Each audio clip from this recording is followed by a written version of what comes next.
กล่าวทักทายสบายดีทุกคนที่กำลังติดตามมักชมนอนยินดีต้อนรับเข้าสู่ซองอาคาน้อยและนี่คือรายการวิถีชีวิตของชนเผ่าอาคาเนาะเขาจะมาเสนอเรื่องราวต่างๆพิธีกรรมต่างๆเกี่ยวกับชนเผ่าอาคาให้ท่านผู้ชม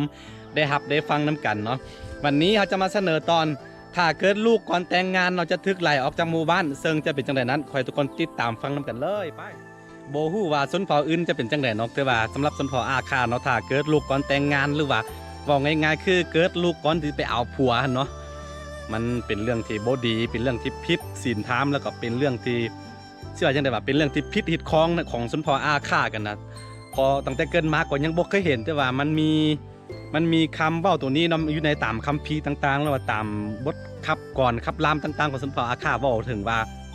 ถ้าผู้หญิงคนใดเนาะมีลูกก่อนแต่งงานบ่แม่นว่าท้องก่อนแต่งงา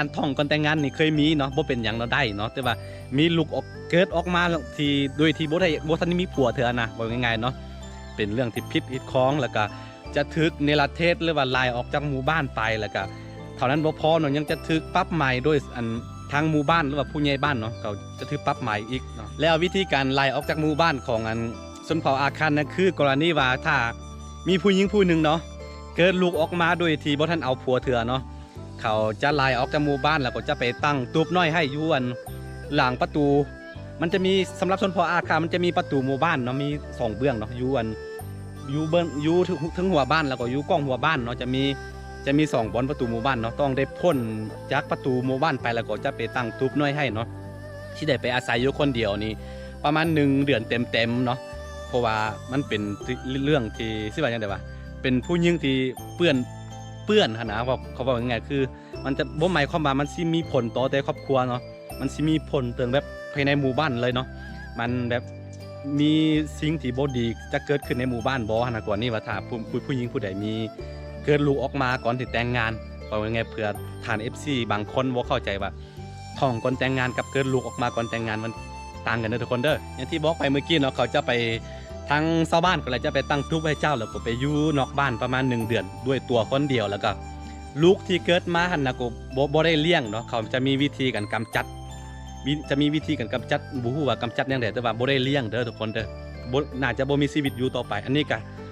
ตั้งแต่ค่อยเกิดมาได้ประมาณ27-28 ปียังบ่เคยเห็นว่ามีผู้หญิงคนใดที่มีลูกก่อนแต่งงานเนาะเพราะฉะนั้นกรณีว่าถ้าฮู้ว่าตัวเองมีลูกนะคือถึงว่ามักบ่มักก็แล้วแต่เนาะสิได้ไปเกิดไปเอาผัวนะเอาคนเฒ่าคนแก่เอาคนพิการก็แล้วแต่เนาะเจ้าต้องไปเอาก่อนที่มันสิเกิดออกมาแล้วก็เกิดแล้วก็คันเจ้าอยากห้างก็ห้างได้ทุกคนเพราะฉะนั้นในเมื่อก่อนต้องเข้าใจว่าชนเผ่าอาคาเนาะคือเรื่องยาเรื่องมันยังบ่ทันสมัยเถื่อนบ่มีแบบกินยาแล้วก็เอาลูกออกนะมันบ่มีเนาะเพราะฉะนั้นผู้ว่าตัวเองท้องแล้วผู้หญิงอาคาในเมื่อก่อนเขาจะซิ่งเอาผัวก่อนเลยนี่ก็คือเรื่องความลับอีกอันหนึ่งของชนเผ่าอาคาที่ผู้คนภายนอกไม่เคยรู้เนาะแล้วหลังจากที่ไปอยู่ป่าได้ประมาณหรือว่านอกบ้านได้ประมาณ1 เดือนครับผู้หญิงคนนั้นก็จะได้กลับมาอยู่บ้านแต่ว่าน่าจะค่อนข้างสิได้ผัวเนี่ยยากเนาะมันบ่คือกับอันนั้นแม่ห้างหรือว่าแม่ไม้มันบ่คือมันต่างกันอยู่ที่ว่าคือผู้อันชาวอาคาเสือกันว่าถ้าผู้หญิงผู้ใดเกิดลูกออกมาก่อนที่จะไปแต่งงานนะมันจะมีกรรมคือจะเวลาเข้าป่ามันจะทึกเสืองับกินบ่หรือว่าจะมีหลายๆอย่างนะเกี่ยวกับเรื่องต้องห้าม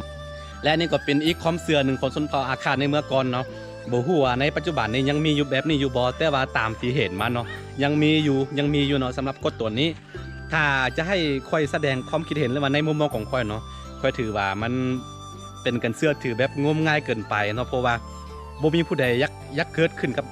นแบบนั้นเลยว่าอยากมีแบบนั้นนะมันพลาดมาแล้วมันผิดพลาดมาแล้วมันก็บ่มีทางเลือกเลย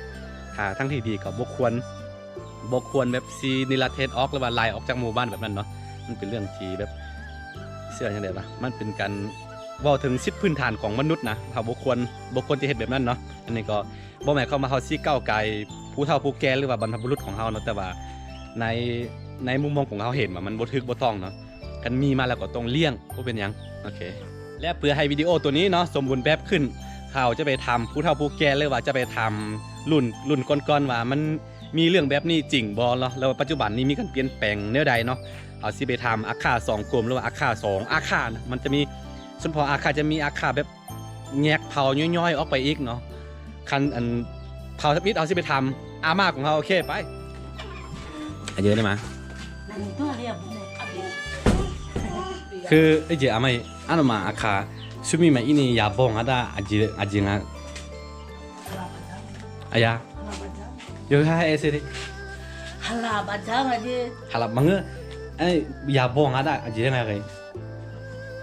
เดี๋ยวละชอลูกคนจะมีจ่ออ่ะพ่อมันจ่ออ๋อแม่บอกว่าถ้าเกิดลูกก่อนแต่งงานใน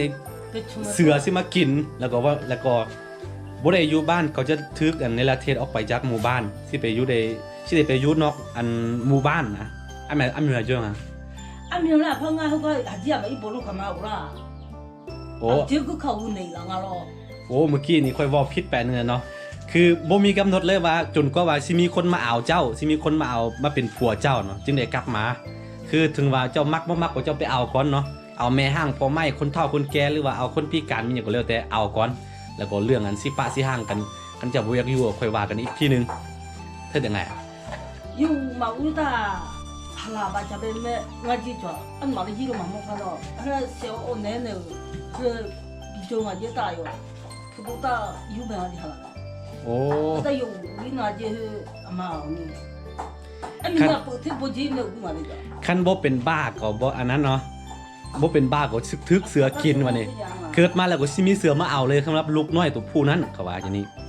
พี่แม่ว่าเนาะอันนี้ก็ความเสือแล้วก็รุ่นพอรุ่นแม่ก็ยังบ่เคยเห็นรุ่นเฮาก็ยังบ่เคยเห็นเนาะแต่ว่าน่าจะเคยมีเกิดขึ้นในเมื่อก่อนสำหรับชนเผ่าอาคานะเขาก็เลยว่าเสือถือมาแบบนี้โอเคเฮาสิไปถามอีกเผ่านึงโอเคตอนนี้เฮาสิมาถามอีกอาคาชนเผ่านึงเนาะอันนี้ก็เป็นปุรีอาคา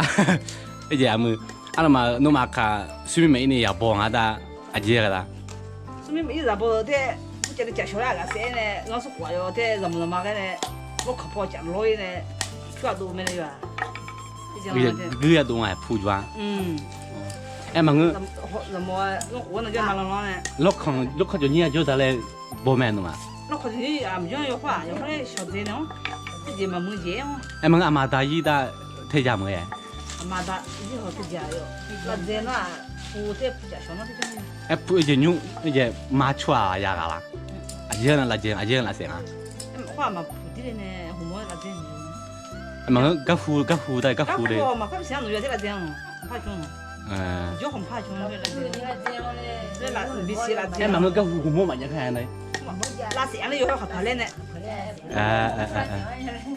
มาโม่เนี่ยพอเล่นละเสียงอะไรพอเล่นละเสียงดูเสียงมันกี่โมงเนี่ยก็อยู่มาชุกสิเนาะคนที่อ่านยาวคนละดูยาวเนาะโอเครู้ไหมโอเคได้คำตอบมาแล้วทุกคนคือ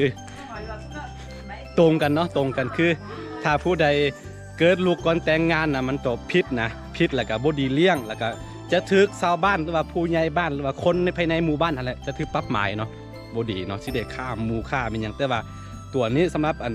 อาคาอันนี้นี่บ่ได้ออกไปอยู่นอกบ้านมีแต่ว่าเขาปรับหมายแต่ว่าค่อนข้างที่ตรงกันก็คือค่อนข้างอันได้ผัวยากเป็นผู้ใดมีลูกก่อนที่แต่งงานเนาะทุกคนอันนี้ก็เป็นอีกความเสื่อหนึ่งเนี่ยที่บอกไปของชนเผ่าอาคานะ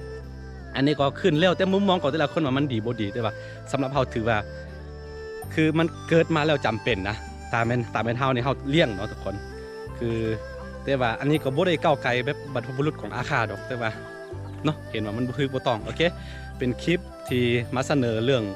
ถ้าเกิดลูกก่อนแต่งงานเราจะทึกไหลออกจากหมู่บ้านเนาะโอเคถ้าผู้ใดมักก็อย่าลืมกดไลค์กดติดตามซองอาคาน้อยเนาะเพื่อบ่ได้พลาดวิดีโอใหม่ๆจากซองอาคาน้อยโอเคเดี๋ยวเจอกันใหม่ในคลิปหน้าตอนนี้คลิปนี้ไปก่อนเนาะสบายดี